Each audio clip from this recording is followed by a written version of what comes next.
Assalamualaikum warahmatullahi wabarakatuh. Perkenalkan, kami dari kelompok The Geniuses ingin menampilkan proyek UAS kami. Selanjutnya ini ada nama anggota kelompok.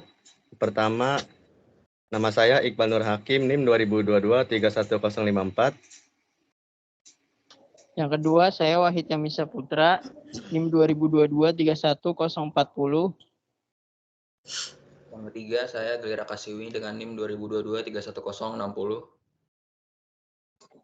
Saya Andika Surya Saputra dengan NIM 2022-31050. Saya MTC Ramadan dengan NIM 2022-31065. Saya Rio Ketaro Ardiansyah dengan NIM 2022-31094. Oke, baik. Di sini kami akan menjelaskan 3 bagian. Yang pertama itu judul game, yang kedua konsep game, yang ketiga cara kerja dan fiturnya. Yang pertama judul game. Judul game kami adalah Stay Safe. Kenapa kami menamakan judulnya Stay Safe? Karena tema game ini adalah pelari tak berujung 2 dimensi tentang menghindari virus corona. Lalu, yang kedua, konsep game. Apa itu pelari tak berujung? Pelari tak berujung adalah dicirikan sebagai permainan aksi tanpa jeda atau istirahat untuk istirahat dan tanpa tahapan atau perubahan level. Ia memiliki satu tingkat berkelanjutan. Kesulitan permainan dimulai dengan lambat dan mudah. Saat permainan semakin cepat, karakter tampak berlari semakin cepat seolah-olah berada di atas treadmill raksasa. Rintangan semakin mendekat semakin cepat sehingga refleks seperti kucing saja tidak cukup. Inilah contoh-contoh game pelari tak berujung 2 dimensi. Ada Subway Surf, Temple Run, dan lain-lainnya.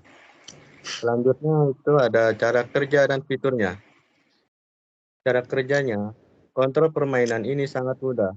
Cuma gesek karakter ke atas dan ke bawah untuk menghindari rintangannya. Jika mengenai rintangannya, maka game ini akan game over atau sudah gamenya. Lalu, ada fitur-fiturnya. Fitur yang pertama adalah player dan komponen player. Player dan komponen player. Di sini ada bagian-bagiannya. Rigid body 2 dimensi. Rigid body 2 dimensi adalah komponen di UBC yang di Unity yang memungkinkan objek untuk berinteraksi dengan fisika. Ketika menambahkan rigid body 2 dimensi pada objek tersebut akan menjadi dinamis dan akan merespon terhadap gaya dan gaya beratnya. Yang kedua, box collider 2 dimensi. Collider adalah komponen yang digunakan untuk mendeteksi tabrakan di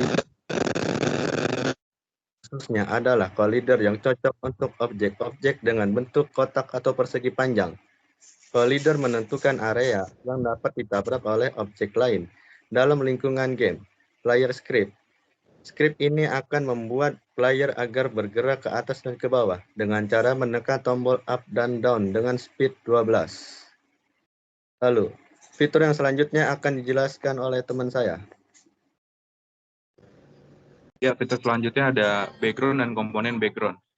Quad 3D adalah objek 3D yang mewakili permukaan datar dengan 4 sisi dan 4 sudut. Objek ini sering digunakan untuk membuat objek datar atau elemen lingkungan dalam dunia game 3D. Mesh renderer bertanggung jawab untuk merender objek di layar termasuk warna dan tekstur dari material yang diterapkan. Looping background script. Script tersebut akan membuat background seperti bergerak dengan speed 1. Yang ketiga ada obstacle dan komponen obstacle. Spawn obstacle script. Script ini dibuat untuk mengespawn gambar virus tersebut supaya berada di mana-mana sehingga menjadi rintangan yang akan dihindarkan oleh player. Yang keempat ada borders dan game manager. Borders dengan create empathy terdapat top, bottom, dan side border. Dengan masing-masing border terdapat komponen box collider 2 dimensi. Untuk top border memiliki komponen transform position Y5.5. Untuk bottom border transform positionnya Y-5.5. Dan side border transform positionnya X-12 serta rotation X90. Selanjutnya game manager memiliki script kamera movement di mana skrip tersebut bertujuan untuk membuat player terlihat sedang bergerak maju, namun kenyataannya player hanya diam dan hanya objek yang bergerak adalah kamera.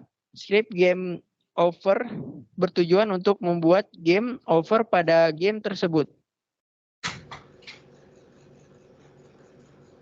Yang kelima ada game over panel. Game over panel UI image digunakan untuk menampilkan gambar di layar permainan. Ini dapat digunakan untuk menggambar icon, latar belakang, atau elemen grafis lainnya. Selanjutnya akan dibaca oleh teman saya. Yang keenam ada wooden panel. Wooden panel menggunakan UI image dengan stored image gambar papan kayu di atas untuk membuat notifikasi game over dan restart game. Kemudian yang ketujuh adalah game over text. Game over text UI text digunakan untuk menampilkan teks di layar permainan. Ini digunakan untuk menampilkan informasi bahwa game over kepada pemain. Untuk selanjutnya bisa dijelaskan oleh teman saya. Selanjutnya ada restart button. Restart button menggunakan UI image dengan short image bergambar masker serta teks restart yang akan muncul ketika player bertabrakan atau bersentuhan dengan rintangan. Yang kalau di gamenya gambar virus. Selanjutnya ada canvas. UI canvas adalah area untuk menampung semua elemen UI di Unity. Ini adalah wadah di mana elemen-elemen UI seperti teks, gambar, dan tombol ditempatkan dan diatur. Selanjutnya ada canvas scaler adalah komponen yang dapat ditambah ke canvas untuk mengatur cara ukuran elemen-elemen UI diukur dan disesuaikan dengan ukuran layar. Selanjutnya ada graphic raycaster. Graphic raycaster adalah komponen yang memungkinkan sistem deteksi ray bekerja pada elemen-elemen grafis di dalam kanvas. Selanjutnya akan dijelaskan oleh teman saya. Yang ke-10 ada score text. Score text itu menggunakan UI text dan komponen score manager script yang akan menampilkan skor player ketika player melewati rintangan tersebut. Skor akan terreset ketika player mengenai rintangan. Contohnya ada di gambar di samping dan di bawah ini. Yang ke-11 ada event system dan standalone input module. Yang pertama itu ada event system. UI event system adalah sistem di Unity yang memungkinkan interaksi antara elemen UI dan input dari pengguna. Ini memungkinkan deteksi input seperti klik mouse, sentuhan layar, dan kunci papan ketik untuk berinteraksi dengan elemen UI. Selanjutnya ada standalone input module. Standalone input module adalah modul khusus dalam UI event sistem yang mengelola input untuk perangkat input standalone seperti keyboard dan mouse. Ini memungkinkan deteksi input dari perangkat ini dan mengirimkannya ke event system. Contohnya pada gambar di samping dan di bawah ini. Oke, jadi berikut adalah demo game dari project kami. Oke, langsung saja kita demoin. Nah, cara mainnya ini cukup mudah, yaitu dengan cara menekan up dan down pada keyboard, maka player akan menghindari rintangan yang ada. Jika player bisa menghindari rintangan selama mungkin, maka skor yang didapat pun akan tinggi. Dan jika player terkena rintangan tersebut, maka berakhirlah permainan atau disebut juga dengan game over.